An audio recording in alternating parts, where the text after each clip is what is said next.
ಕೆಂಪೇಗೌಡರು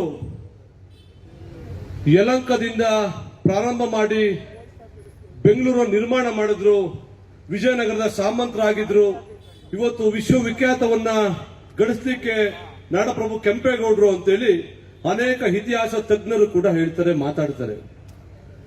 ಕೆಂಪೇಗೌಡರ ಜಯಂತಿಯನ್ನ ಬರೀ ಯಲಹಂಕದಲ್ಲ, ಬೆಂಗಳೂರಲ್ಲ, ಇಡೀ ಕರ್ನಾಟಕ ರಾಜ್ಯದಲ್ಲ, ಇಡೀ ದೇಶದಲ್ಲ, ದೇಶ ವಿದೇಶಗಳಲ್ಲೂ ಕೂಡ ಕೆಂಪೇಗೌಡರ ಜಯಂತಿಯನ್ನ ಆಚರಣೆಯನ್ನ ಮಾಡ್ತಿರ್ತಕ್ಕಂಥದ್ದು ನಾವೆಲ್ಲ ನೋಡ್ತಾ ಇದ್ದೀವಿ. ಬರೀ ಒಕ್ಕಲಿಗ ಸಮುದಾಯ ಆಚರಣೆ ಮಾಡ್ತಾ ಇಲ್ಲ. ಕೆಂಪೇಗೌಡರು ನಗರವನ್ನ ಕಟ್ಟಬೇಕಾದ್ರೆ ಬರೀ ನಮ್ಮ ಸಮುದಾಯಕ್ಕೆ ಸೀಮಿತವಾಗಿರಲಿಲ್ಲ. ಅವರು 62 ವಿವಿಧ ಪೇಟೆಗಳನ್ನ ಕಟ್ಟಿ 62 ಸಮುದಾಯಗಳನ್ನ, ವಿವಿಧ ಸಮುದಾಯಗಳನ್ನ ಸಮಾನವಾಗಿ ಬದುಕಬೇಕು ಅಂತೇಳಿ ತೋರಿಸಿಕೊಟ್ಟಂತವ್ರು. ನವ ಸಮಾಜ ಹೆಂಗಿರ್ಬೇಕು, ಎಲ್ಲರೂ ಕೂಡ ಸಮಾನವಾಗಿ ಹೆಂಗ್ ಬದುಕಬೇಕು ಅಂತೇಳಿ 100 ಕೆರೆಕಟ್ಟೆಗಳನ್ನ ಕಟ್ಟಿದಂತವ್ರು. ಅಂತ ಮಹಾನ್ ಚೇತನ ನೆನ್ಸ್ಕೊಳ್ತಕ್ಕಂಥದ್ದು ನಮ್ಮೆಲ್ಲರ ಆದ್ಯ ಕರ್ತವ್ಯ. ಕೆಲವರು ಮಾತಾಡ್ಬೋದು, ಮಾತಾಡಿದ್ರೆ ಏನಾಗೋದಿಲ್ಲ.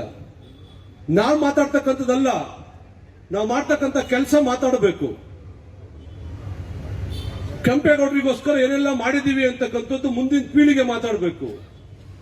ಇಂಥ ನಾಯಕರುಗಳು ಬಂದಿದ್ರು, ಹಿಂಗೆಲ್ಲ ಮಾಡಿದ್ರು, ಯಲಹಂಕದಲ್ಲಿ ನಾಡನ್ನ ಕಟ್ಟಂತವ್ರಿಗೆ ಏನೇನು ಮಾಡಿದ್ವು ಅಂತಕ್ಕಂಥದ್ದು ಮುಂದಿನ ಪೀಳಿಗೆ ಜನ ಮಾತಾಡ್ತಕ್ಕಂಥ ಕೆಲಸವನ್ನು ಆಗಬೇಕಾಗಿದೆ.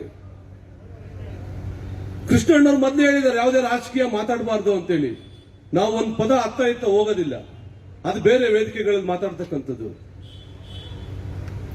ಆ ಕಾರಣಕ್ಕಾಗಿ ನಾವೆಲ್ಲ ಹೇಳ್ತಕ್ಕಂಥದ್ದು ಒಂದೇನೆ, ಕೃಷ್ಣಣ್ಣವರ ಅಧ್ಯಕ್ಷರಿಗೆ ಮತ್ತೆ ಹಿರಿಯ ಸಚಿವರಾಗಿದ್ದಂಥವರು, ಈ ಭಾಗದ ಸಂಸದರು ಇಬ್ರು ಕೂಡ ಇದ್ದಾರೆ. ಅವ್ರು ಏನ್ ಹೇಳ್ತಾರೆ, ನಾವೆಲ್ಲ ನಾಯಕರುಗಳು ಕೂಡ ನೀವು ತೋರಿಸ್ತಕ್ಕಂಥ ದಾರಿಯಲ್ಲಿ ನಡೀತೀವಿ ಅಂತಕ್ಕಂಥ ಮಾತನ್ನು ಹೇಳ್ತಾ ಈ ಒಂದು ಕಾರ್ಯಕ್ರಮ ನಡೀಲಿಕ್ಕೆ ಸಹಕಾರ ಕೊಟ್ಟಂತ, ಪರೋಕ್ಷವಾಗಿ ಪ್ರತ್ಯಕ್ಷವಾಗಿ ಸಹಕಾರ ಕೊಟ್ಟು ಬಂದಿರತಕ್ಕಂಥ ತಮ್ಗೆಲ್ಲರೂ ಕೂಡ ಒಕ್ಕಲಿಗ ಸಂಘದ ವತಿಯಿಂದ ತಮ್ಗೆಲ್ಲ ಧನ್ಯವಾದಗಳು ತಿಳಿಸ್ತಾ ಇದ್ದೀವಿ. ಇದು ಒಂದು ಸಮಾಜಕ್ಕೆ ಸೀಮಿತ ಅಲ್ಲ.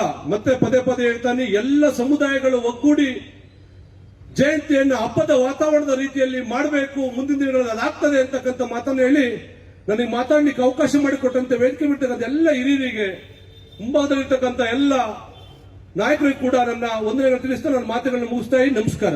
ಜೈ ಕೆಂಪೇಗೌಡ.